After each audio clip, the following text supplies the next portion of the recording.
I feel like it's been pretty good. I'm getting better every day. I feel like with the coaching staff helping me and the older guys on D-line helping me.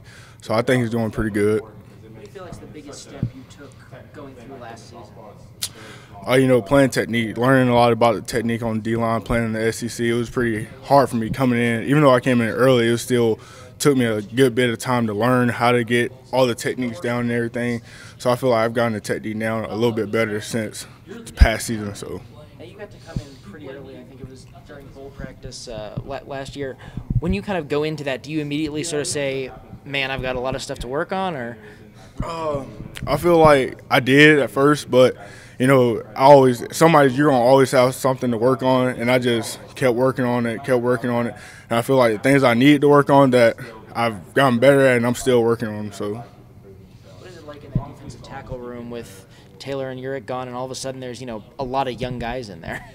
It is different because we do have a lot of young guys. There are no seniors on the D-line, but then you have Kier Thomas and Javon Kinlaw and Kobe Smith, who's played a lot of down football, and you just have those guys in the room that you piggyback on for leadership, and they're just like Taylor and all of them were. So, what is it like practicing against how fast they want the offense to run now?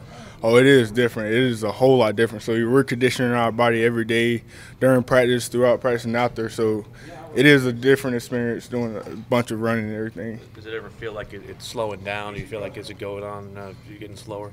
Oh yeah, since I've been when I first got here, you can tell you'll get used to the speed of the game, and you'll be like, all right, it's still fast, but you'll learn to get used to it a little bit. If not, I know you've probably seen it on film, or at least seen it, from afar. But what do you think is the biggest difference in the way they run their offense now? Is it the tempo, or is there something else?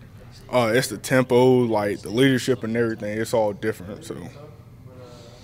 Coach T. Rob said that this defense might not be as big, losing Taylor, Urick, and Dante, but it's faster. How can you guys use that to your advantage? A bunch of guys we're gonna be fast. There's no doubt about it. We're always conditioning ourselves, and then we have guys that are like Kinlaw, who's big and fast. So that right there is gonna help us a lot tremendously.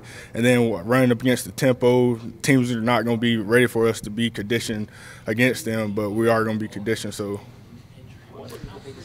You as a player compared to when you first stepped on campus? Oh, to me, I feel like I've gotten a whole lot stronger. My body's changed in weight and everything, so I'm just ready to get out there and see what I can do. What is your weight at right now? Right now I'm at 290, 288, 290. And I was at 300 during the season and everything, so I had to trim down a little bit. So. Was a lot of that Jeff Dillman's influence? Yeah, it was. We have a great nutrition staff, so that helps out a lot with me losing weight and gaining weight and everything. So I'm happy where I'm at now, though. When you came in last spring, did you think redshirt was a possibility, or were you? Oh, yeah, I felt like it was a possibility because, you never know, honestly, once you get on campus, you just see how everything goes. And I felt like I wasn't ready, honestly.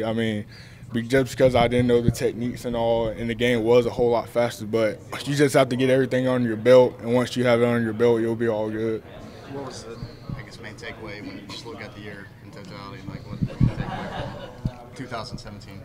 The takeaway for me was just just listen to everybody, take leadership and what the coaches tell you, and just piggyback off what they said and just do what they say always, and just try and be the best you can be on the field. And that's what I'm doing now. I'm trying to be the best I can be every day. So you sounded like you were pretty accepting of the whole redshirt process. I know some guys are kind of like, I really want to play. It sounded like you kind of were ready to take that process in stride. Yeah, of course, some guys are going to be a little bit depressed if they find out they get redshirted. A little bit because you're always used to playing in the football season and everything, but then once you get to college, you never know.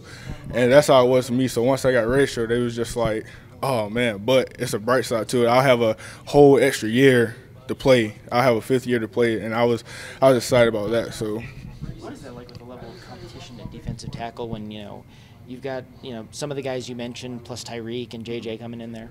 Oh, yeah. It's crazy because everybody, they're all freaks. They're all fast, quick. They're great athletes. So every day it's a great competition. Everybody gets hyped up for each other, and also it's pretty fun. Was there a moment maybe in practice or in a meeting room where things started to click for you and you kind of realized, okay, things are starting to come together for me? Yeah, it was actually this spring. Oh, like during the winter workouts, the off-season program. That's when I was like, okay, yeah, I do understand this. I do understand our defense and everything now. So that's when it all started clicking for me.